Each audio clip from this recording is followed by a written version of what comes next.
मुझे इस बात का संतोष है कि देश के लोग, देश के युवा अब धीरे धीरे ये समझने लगे हैं कि किस तरह परिवारवादी पार्टियां लोकतंत्र की सबसे बड़ी दुश्मन है।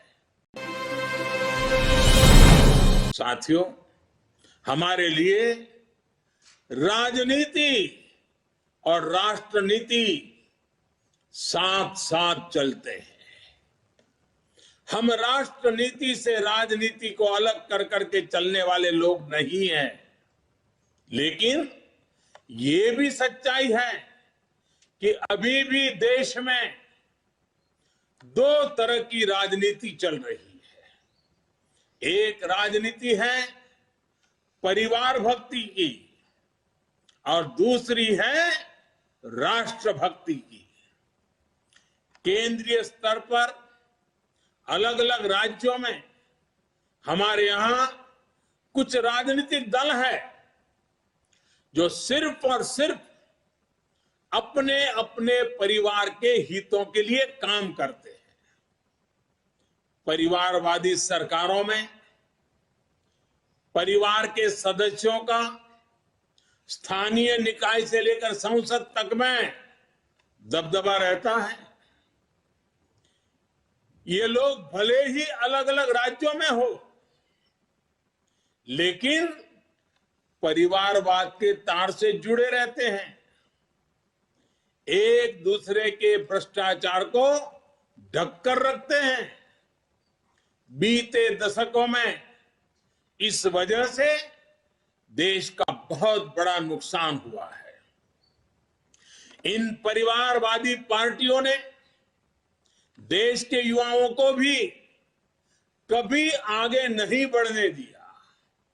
उनके साथ हमेशा विश्वासघात किया है और आज हमें गर्व होना चाहिए कि आज भाजपा ही इकलौती पार्टी है जो इस चुनौती से देश को सजग कर रही है, सतर्क कर रही है। पहली बार भाजपा ने ही इसके खिलाफ बोलना शुरू किया और इसे चुनावी मुद्दा भी बनाया।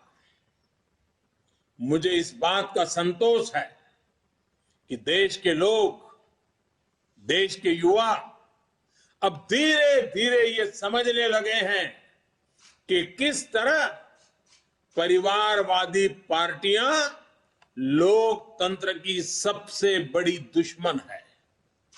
साथियों, लोकतंत्र के साथ खिलवाड़ करने वाली ये पार्टियां संविधान और संवैधानिक व्यवस्थाओं को भी कुछ नहीं समझती।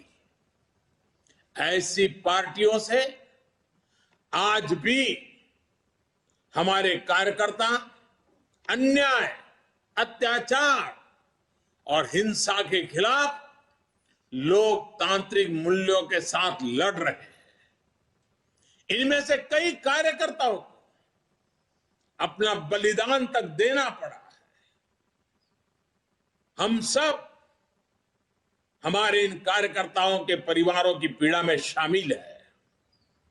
मैं सभी कार्यकर्ताओं को विश्वास दिलाता हूं कि भाजपा ऐसे राज्यों में लोकतांत्रिक मूल्यों की फिर से स्थापना करने के लिए निरंतर संघर्ष करती रहेगी। और ये महासंघर्ष, ये महायज्ञ तब तक चलेगा जब तक लोकतंत्र विरोधी ताकतों को हम परास्त नहीं कर देते।